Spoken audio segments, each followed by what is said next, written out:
اللہ یا نبی اللہ صلی اللہ تعالی علیہ وآلہ وسلم۔ حاضرین بس معززان گرامی، ایک شاعر نے کہا ہے، قاضی خورشید صاحب، کہ ایک دو زخم نہیں پورا بدن چھلنی ہے۔ ایک دو زخم نہیں پورا بدن چھلنی ہے، درد بیچارہ پریشان ہے کہاں سے اٹھے۔ درد بیچارہ پریشان ہے کہاں سے اٹھے۔ آج یہی حال ہمارے معاشرے کا ہو گیا، ہماری قوم کا ہو گیا ہے۔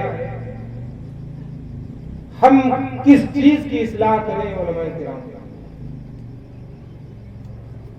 ایک زخم ہو تو اس کا کچھ علاج کیا جا سکتا ہے۔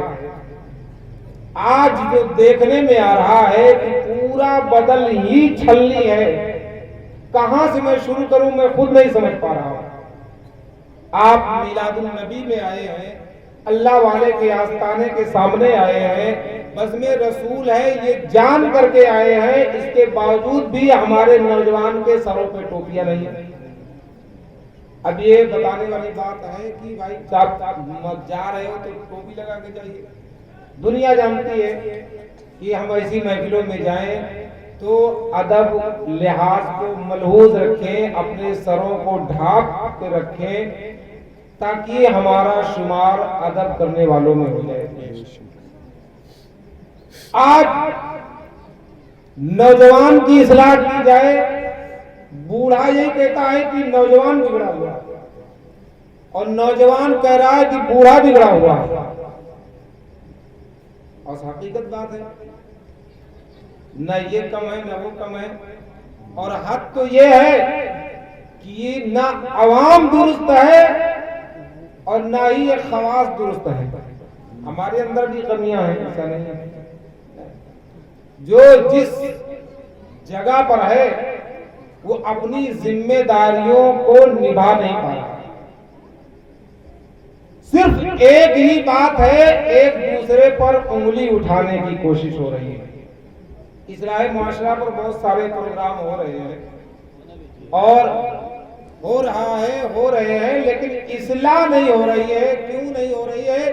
اس لیے کہ ہم نے صرف اور صرف انگلی اٹھانے کا کام کیا ہے، کبھی اپنی طرف مڑ کے دیکھنے کا کام نہیں کیا ہے کہ ہم کیا کر رہے ہیں۔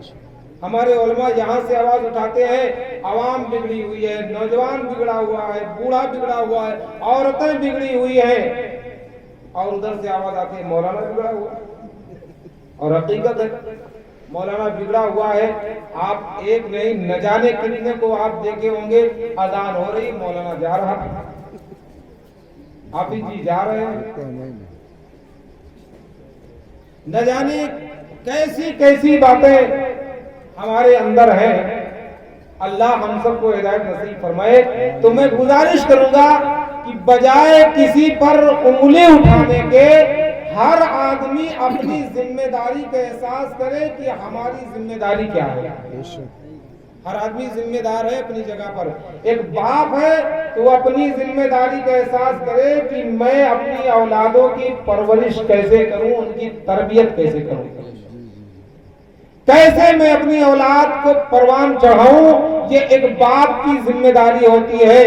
جس طرح سے کھانا پانی ہمارے لیے ضروری ہے، یوں ہی ہمیں اپنی ذمہ داریاں بھی سمجھنا ضروری ہے۔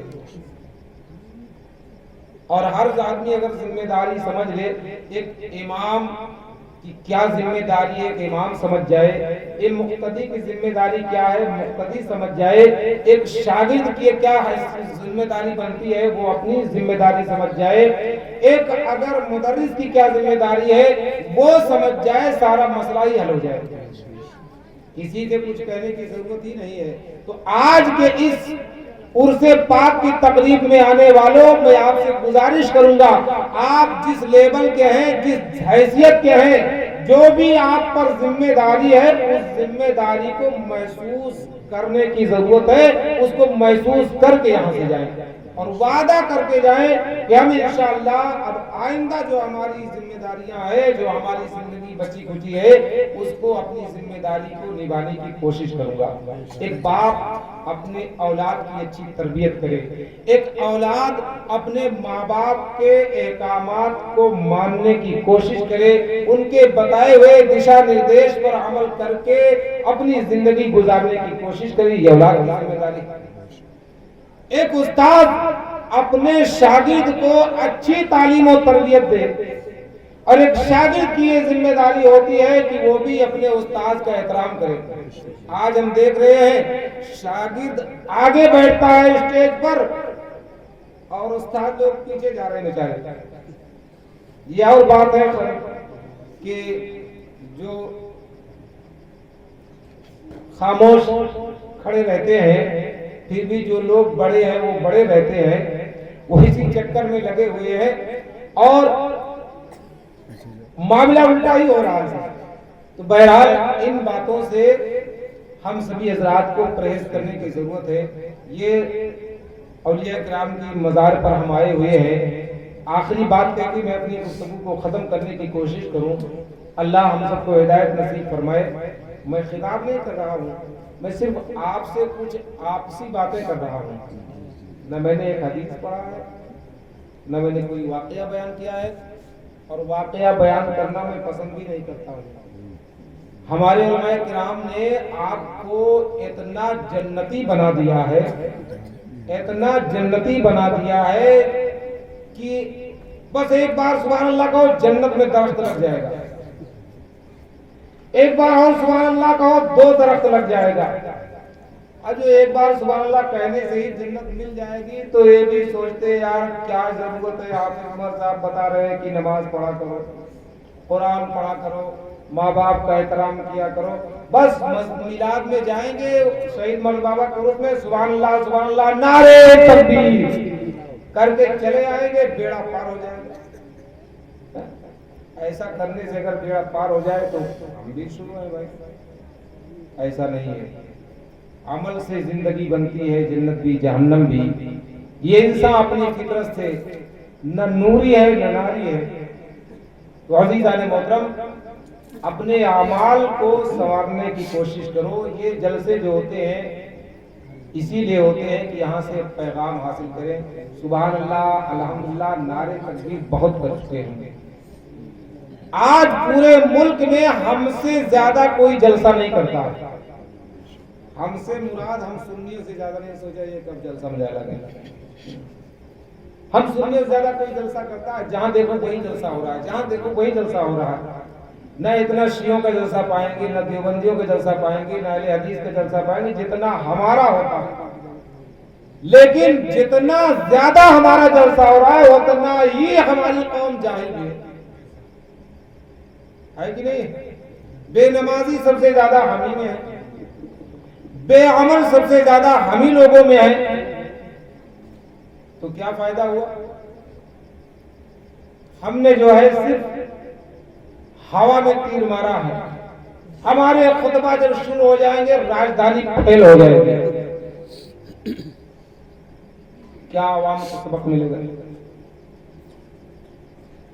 آپ آئے ہیں، میں آپ سے گزارش کر رہا ہوں، التماس کر رہا ہوں کہ سبھی حضرات اگر واقعی حضرت شہید مرد بابا سے محبت کرتے ہیں تو ان کی زندگی کو سمجھنے کی کوشش کریں۔ یہ وہ لوگ ہیں جن کے بارے میں قرآن نے کہا والذین یبیتون لربہم سجدا وقیاما، ان کی راتیں قیام اور سجدوں میں گزرا کرتی تھی۔ تو ہم ان کی طرح تو نہیں بن سکتے، ظاہر سی بات ہے، ہم شہید مرد بابا نہیں بن سکتے، لیکن کم سے کم غلام شہید مرد بابا تو بن سکتے ہیں۔ یہ ساری رات عبادت پڑھ کیے ہیں، ہم کم سے کم عشاء کی نماز تو پڑھ لیا کریں۔ چاہیے کہ نہیں چاہیے؟ تو کہہ دیجئے انشاءاللہ۔ ہاں، بہت فائدے کی چیز ہے نماز، وہ ایسی نعمت ہے کہ جو اللہ کا دیدار کرا دے گی۔ نمازی کو اللہ کا دیدار کرایا جائے گا۔ بے شمار فضیلتیں ہیں اس لیے ہم اس مجلس پاک سے، محفل پاک سے یہ آیت کر کے ہم دیکھتے ہیں ہمارے کمیٹی والے جتنا محنت عرض کرنے میں کرتے ہیں اور زیادہ تصوف بے عمل ہی ہوتے ہیں. میں اس اللہ ماشاء اللہ میں سب کی بات نہیں کر رہا ہوں، اکثر و بیشتر کمیٹیاں ایسی ہی ہوتی ہیں. اور یہ سرکار کی جو ہے پیشین گوئی ہے، قیامت کی نشانیوں میں ایک نشانی بھی ہے کہ قرب قیامت مسجد کے، مدرسے کے، خانقاہوں کے، ایسی جگہوں کے صدر سیکریٹری جو ہوں گے وہ ان پڑھ، جاہل، گنوار، بے عمل لوگ ہی ہوں گے. اور یہی ہو رہا ہے. یہ آقا صلی اللہ علیہ وسلم پیشین گوئی ہے، اسے کون ٹال سکتا ہے؟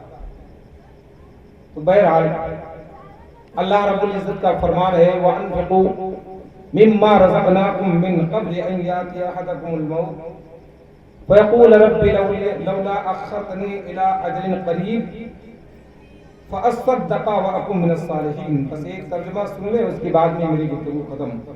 اللہ نے ارشاد فرمایا اور ہمارے دیے ہوئے میں سے کچھ خرچ کیا کرو. اللہ نے فرمایا جو ہم نے دیا ہے اس میں سے کچھ خرچ کرو. اور کب خرچ کرو؟ مرنے کے بعد، مرنے سے پہلے نا. لیکن ہوتا یہی ہے، ہوتا یہی لوگ خرچ کرتے ہیں مرنے کے بعد ہی. ہم نے دیکھا ہے مر جانے کے بعد اب ابا کا 40واں ہوگا 3 کنٹل گوشت ہوگا، تو دوسرا کہے گا انہوں نے 3 کیا ہے، ہم ان سے کم نہیں، ہماری موچ ان سے بھی بڑی ہے، ہم 4 کنٹل کریں گے. ہاں یہی ہو رہا ہے. لوگ اپنی ناک اونچی کرنے میں مرے جا رہے ہیں. لوگ آئیں گے، کھائیں گے، الٹی سیدھی بول کے چلے جائیں گے. ہم یہی خرچ کرتے ہیں. ہمارا جتنا پیسہ فضول کاموں میں خرچ ہوتا ہے، ہم کبھی مدرسے کی طرف، مدرسے میں صرف کوئی 40واں کے لیے دیکھتے ہیں. تیجا کا ٹائم آئے گا تو مدرسہ یاد آئے گا، چندہ دینے کے ٹائم پر مدرسہ یاد نہیں آئے گا. جب شادیوں میں ہم لاکھوں لاکھ روپیہ حرام میں لٹا رہے ہوتے ہیں، اس وقت ہم کو مدرسہ، مدرسے کا بچہ، مدرسے کا مدرس یاد نہیں آتا ہے. تبھی یاد آتا ہے جب ابا مر جاتے ہیں، اماں ٹرانسفر ہو جاتی ہے، بھائی صاحب چلے گئے، اب یاد آتا ہے. عزیزان محترم، قرآن کیا کہہ رہا ہے؟ ہماری راہ میں خرچ کرو ہماری دیے ہوئے میں سے. اور کب خرچ کرو؟ اس سے پہلے کہ تمہاری موت آئے. موت سے پہلے خرچ کرو. ہم نے دیکھا ہے جب موت آتی ہے نا، واقعی جب لوگ پھنس جاتے ہیں، انہیں معلوم ہو ارے اب بچنا نہیں ہے، اب جان ہی جانا ہے، اب ہم کو یہاں سے ٹرانسفر ہی ہو جانا ہے، تو پھر کہتے ہیں بیٹا ایسا کرو کہ 1 بکرا میرے نام سے صدقہ کروا دو.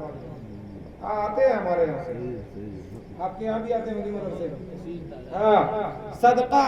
ابھی ایسے 1 بوٹی بھی نہیں کھلائے گا جب تک ٹھیک ٹھاک ہے نا، بڑھیا فٹ ہے، چل رہا ہے، دوڑ رہا ہے. 1 بوٹی روٹی کھلانے کو تیار نہیں. لیکن اب مر رہا ہے، اب جانے والا ہے، تو اب جی ہم بکرا لائے ہیں تو صدقہ کرنا چاہتے ہیں، یہ آپ قبول کر لیجئے، آپ ذبح کر کے بچوں کو کھلا دیجئے گا، آپ بھی کھا لیجئے گا. صدقہ کھانے کے لیے ہم ہیں. جنازہ ہم ہی سے پڑھواؤ گے، نماز ہم سے پڑھواؤ گے، صدقہ بھی ہم ہی کو کھلاؤ گے. کیا معاملہ ہے؟ ہماری قوم کی دماغ کی بتیاں کس طرح بجھ گئی ہیں.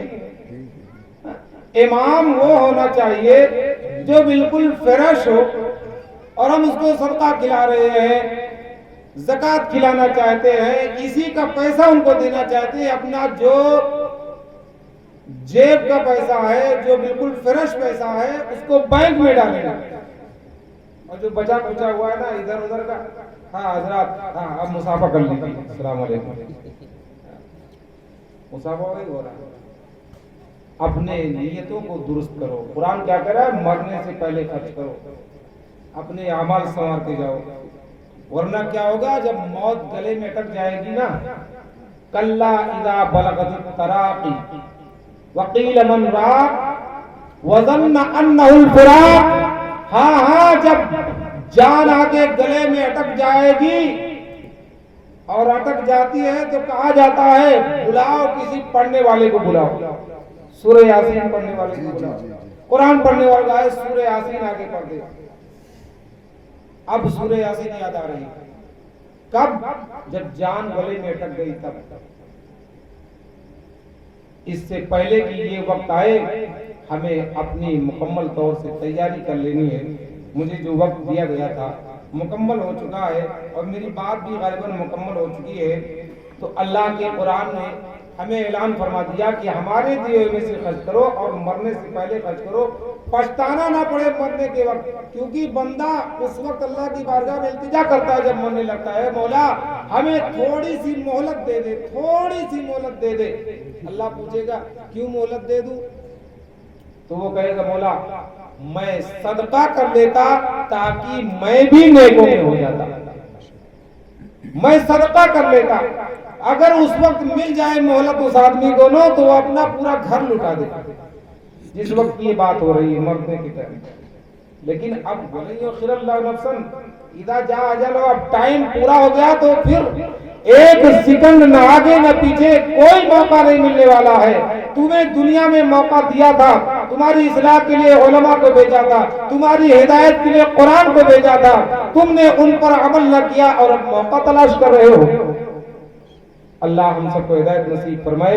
اس عرص شہید مرد بابا رحمۃ اللہ علیہ سے میں آپ سبھی حضرات سے یہ پیغام دینا چاہتا ہوں کہ اللہ رب العزت کے بندوں، شہید مرد بابا کے دیوانوں، اپنی جو زندگی بچی کھچی ہے اسے ایسے حساب سے گزار لو کہ دنیا میں بھی کامیابی